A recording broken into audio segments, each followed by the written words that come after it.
ফসিলসের এতদিনের পথ চলার ইতিহাসে এই ঘটনা বারবারই ঘটেছে, কিন্তু তাও আজ দেখা যায় যে সেসব ঘটনা থেকে উদ্যোক্তারা ততটা শিক্ষা গ্রহণ করেননি। আবারও এই বছরের প্রথম অনুষ্ঠানে যেটা দেখলাম তার থেকে আবারও মনে করিয়ে দিচ্ছি যে উদ্যোক্তাদের অবশ্যই মনে রাখতে হবে যে ফসিলসের মতো একটা ব্যান্ডের অনুষ্ঠান যদি করতে হয়, সেখানে যদি টিকিটের ব্যবস্থা না রাখা হয় বা টিকিটের মূল্য যদি খুব কম রাখা হয়, সেক্ষেত্রে কিন্তু কতটা বড় জায়গা আছে সেটা তাদের একটু দেখে নেওয়া দরকার। আপনারা ছবিতেই দেখতে পাচ্ছেন যে কি পরিমাণ ঠেলাঠেলি হয়েছে। তারপর অনুষ্ঠান শেষে দেখা যাচ্ছে যে প্রচুর জুতো পড়ে রয়েছে, মানে একটা খুব বড় দুর্ঘটনা ঘটতে পারত এবং অনুষ্ঠানটা বন্ধ করে দেওয়া হয়। সেটা আমার মনে হয় যে অবস্থার যা বিবেচনা করে যেটা প্রশাসন ঠিক মনে করেছেন সেটাই তারা করেছেন। এবং আমি চেষ্টা করেছি মঞ্চ থেকে বারবার বলে অবস্থাটা পরিস্থিতিটা সামলে দেবার। এইটা উদ্যোক্তাদের কাছেই আমার অনুরোধ, মুক্ত মঞ্চ করে দিলে কিন্তু বিপর্যয় বন্ধ করা যাবে না, বিপর্যয় ঘটে যাবে। নতুন বছরে পা রেখেও বড় পর্দায় সাফল্যের ইনিংস খেলছে দেবের প্রধান। দর্শকদের মাঝে হাজির হয়ে ছবির সাফল্যের আনন্দ ভাগ করে নিলেন দেব।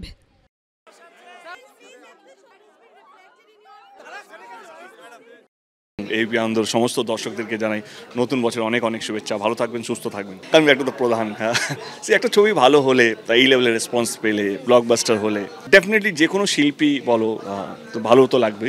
কিন্তু এখানে দুটো সত্তা ছিল, একটা তো প্রডিউসারও, as an actor, as a producer definitely a great feeling. কে একটা অন্য সাহসী একটা সাবজেক্ট ছিল।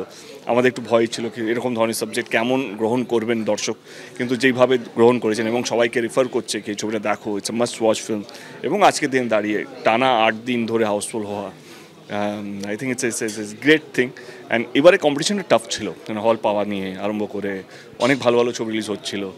অনেক বছর পর এরকম একটা টাফ কম্পিটিশন আমরা ফেস করেছি। সবকটা ছবি চলছে যেখানে, হ্যাঁ।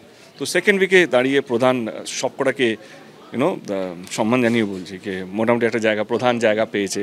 এবং বাংলা ছবির সম্মানটা, যেটা আমরা সবসময় বলি আমি, কে আমরা যদি আমাদের জায়গাগুলো ছেড়ে দিই তাহলে কালকে আমরা মাথা উঁচু করে বাঁচতে পারবো না।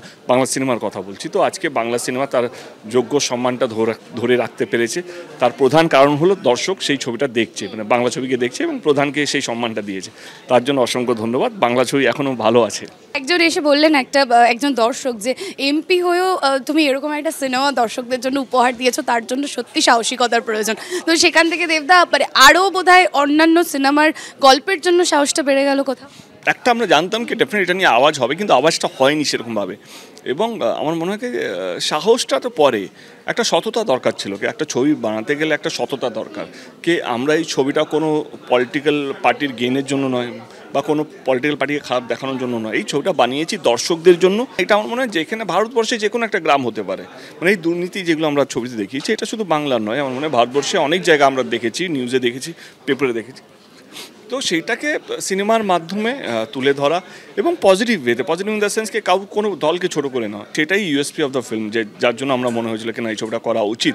নতুন বছরে তো একদম জমজমাট, টেক্কা, খাদান, রঘু ডাকাত এবং অভিজিৎ অতনুদার সাথেও তোমার আরও একটা ছবি, তো সব মিলিয়ে একদম ফুল প্যাকেজ নতুন বছর। আমি অ্যাজ অ্যান অ্যাক্টর আমি এটাই তো পারি, যে ভালো ভালো কন্টেন্ট বা ভালো ভালো গল্প দর্শকদের সামনে নিয়ে আসা। এবং এইটা আজকে মানে যেই অ্যানাউন্সমেন্টগুলো শুনছো, এটা আমার 2-2.5 বছরের পরিশ্রম। একটা খাদান আমরা 2 বছর ধরে লিখছিলাম, হ্যাঁ। তো আমি গল্পটা এখনও মানে মনের মতন হচ্ছিল না, I was not happy with the story, but কোথাও যেন গল্পটা একটা ভালো জায়গায় দাঁড়িয়েছে। তো আমার মনে হল যে right time to go on the floor. তো ডেফিনেটলি সেই জন্য অ্যানাউন্সমেন্টটা হয়েছে।